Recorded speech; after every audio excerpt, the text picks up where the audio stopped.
بسم اللہ الرحمن الرحیم صلی اللہ تعالی علی حبیبہ محمد وآلہ وسلم۔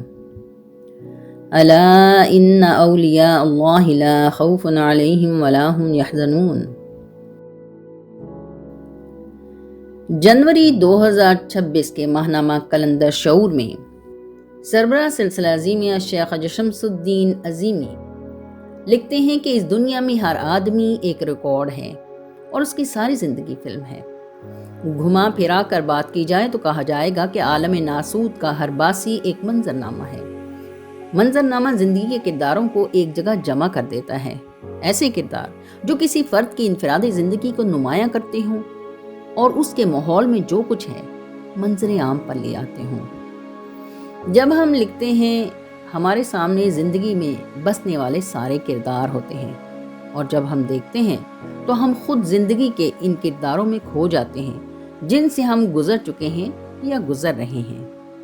عجیب معمہ ہے۔ عمر رفتہ کے کسی بھی دور میں جب کوئی جھانکتا ہے تو ہر شخص کا منظرنامہ ایک جیسا نظر آتا ہے۔ ہر آدمی مادی وجود میں اس زمین پر قدم رکھتا ہے اور دھیرے دھیرے لمحہ بلمحہ مادی وجود سے دور ہوتا رہتا ہے۔ مادی وجود سے دوری اپنی جگہ مسلم، لیکن مادی وجود جس بساط پر نمودار ہوتا ہے، جس بساط پر آگے بڑھتا ہے اور جس بساط پر منظر سے غائب ہو جاتا ہے، وہ سب کے لیے ایک ہے۔ یہ بات اس وقت جاننے کی میں نے کوشش کی جب میری پیاری دادی اماں زندہ تھیں۔ دادی اماں پوپلے منہ کی نہایت حسین و جمیل خاتون تھی۔ کبھی مجھے لگتا کہ دادی اماں کا چہرہ چاند ہے اور اس چاند کی رو پہلی کرنیں صحرا میں ریت کے ذرات میں چمک منتقل کر رہی ہیں۔ کبھی مجھے دادی اماں گلاب کا پھول نظر آتی۔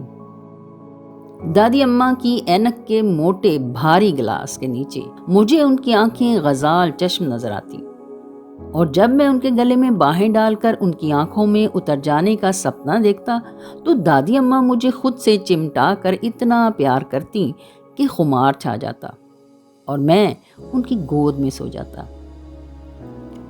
چھوٹا منہ بڑی بات۔ ایک دن میں نے دادی اماں سے پوچھا، میں کون ہوں؟ میری والدہ صاحبہ ساتھ کھڑی تھی۔ انہوں نے سنا تو ان کی آنکھیں پھیل گئیں۔ مجھے اپنے وجود میں سمیٹتے ہوئے کہا، اے لڑکے، کیسی باتیں کرتا ہے؟ کیا تیرے اوپر کوئی سایہ تو نہیں؟ دادی اماں نے سنا تو کہا، بہو، اللہ کے غضب سے ڈرو، ایسی بات نہیں کہتے۔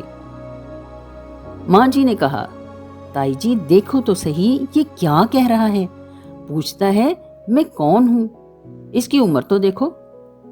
اے اللہ، تو اس کو اپنے حفظ و امان میں رکھ۔ دوسرے دن دادی اماں کے نرم و گرم دادی اماں کی خوشبو سے مہکتے لحاف میں پھر میں نے یہی سوال دہرایا تو دادی اماں نے مجھے ایک لمبی کہانی سنائی۔ کہانی سنتے سنتے نیند مجھے آسمانوں میں اڑا کر لے گئی۔ بس اتنا یاد رہ گیا کہ دادی اماں کہہ رہی ہیں، بیٹا، تیرا نام میں نے رکھا ہے، تو میرا سورج ہے۔ میری عمر اس وقت 12 برس تھی جب میری بہت محبت کرنے والی میری دادی اماں ایک دن سب کو اور خاص کر مجھے روتا چھوڑ کر اگلے عالم میں چلی۔ مجھے ان کی جدائی بہت شاق گزری۔ میں اکثر ان کی یاد میں روتا رہتا۔ جب ان کی یاد زیادہ ستاتی تو قبرستان جا کر ان کی قبر سے لپٹ کر روتا رہتا اور وہیں بیٹھے بیٹھے ان سے ڈھیروں باتیں کرتا۔ بڑی عجیب بات یہ تھی کہ مجھے اندھیرے میں بہت ڈر لگتا تھا، لیکن ان کے پاس بیٹھ کر مجھے اندھیرے میں ڈر نہیں لگتا تھا۔ گھر والے جب میں دیر تک گھر نہیں آتا تو ڈھونڈنے نکلتے اور میں اکثر دادی اماں کی قبر کے پاس ملتا۔ یہ کیا احساس تھا؟ یعنی جس سے محبت ہوتی ہے اس کی قربت میں کوئی ڈر خوف محسوس نہیں ہوتا۔ ایک دن میں اپنے گھر کی سیڑھیوں پر بیٹھا سوچنے لگا کہ آدمی مر کیوں جاتا ہے؟ لیکن مجھے اس سوال کا جواب نہیں ملا۔ زندگی کے ماہو سال گزرتے رہے۔ بچپن لڑکپن سے گزر کر جوانی میں داخل ہو گیا۔ جیسے جیسے ماضی پردے میں غائب ہوتا رہا، حال سے پنجہ کشی جاری رہی۔ حال کی ہر سیڑھی چڑھتے وقت دماغ کے کسی گوشے سے یہ آواز آتی، بیٹا تو میرا سورج ہے۔ میں سوچتا کہ سورج روشنی ہے، سورج زندگی ہے، سورج ہر فرد کے لیے توانائی ہے۔ میں سورج کس طرح ہوں؟ میرا وجود تو خود توانائی کا محتاج ہے۔ میرے وجود میں اندھیرے افرید بن گئے ہیں۔ میری زندگی اسپیس میں بند ہے۔ روشنی تو قید نہیں ہوتی، روشنی کو تو قید نہیں کیا جا سکتا۔ اسی طرح ماہو سال گزرتے رہے۔ بھوک اور افلاس نے منہ چڑھایا تو آسمان سے نعمتوں کی بارش برسی۔ اپنوں نے دکھ دیے تو غیروں نے زخموں کو مندمل کرنے کے لیے مرہم رکھا۔ بے سر و سامانی میں وحدت کا جلوہ دیکھا، خوشحالی میں خود کو کبر کی تصویر بنتے دیکھا۔ خاندانی وقار سے دوسرے لوگ بونے نظر آئے، مگر ہر قدم پر اور ہر برائی کے وقت دادی اماں کے یہ الفاظ میرے اندر گونجتے رہے، بیٹا تو میرا سورج ہے۔ یہ الفاظ کبھی برائیوں کی تمازت سے جھلس ڈالتے اور کبھی دادی اماں کی روح میرے اوپر سایہ فگن ہو جاتی۔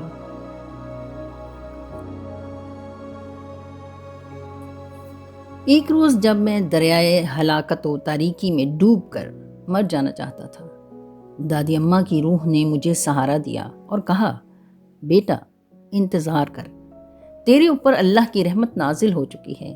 انسانی شماریات سے بہت زیادہ ایک عظیم بندہ تیرے اوپر اپنی شفقتیں محیط کر دے گا، اور بیٹا تو میرا سورج ہے، تیری روشنی پھیلے گی۔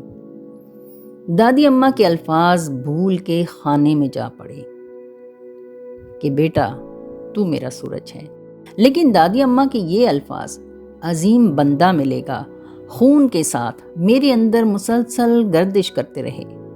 سجدے میں گر کر اللہ کے حضور دعا کی، اے اللہ عظیم بندہ ملا دے، اے اللہ عظیم بندہ ملا دے، اے اللہ عظیم بندہ ملا دے۔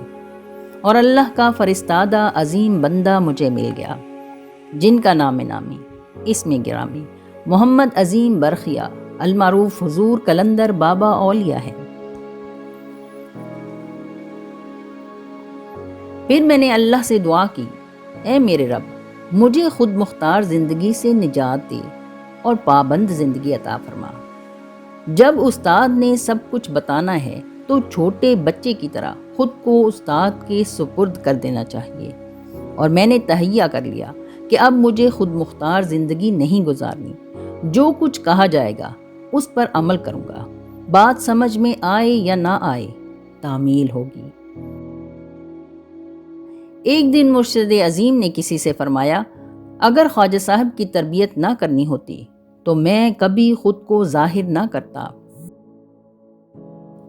حضور قلندر بابا اولیاء نے شب و روز 16 سال میرے پاس قیام فرمایا، تربیت و اصلاح فرمائی، لکھایا پڑھایا، اور اس کے بعد اپنے گھر تشریف لے گئے۔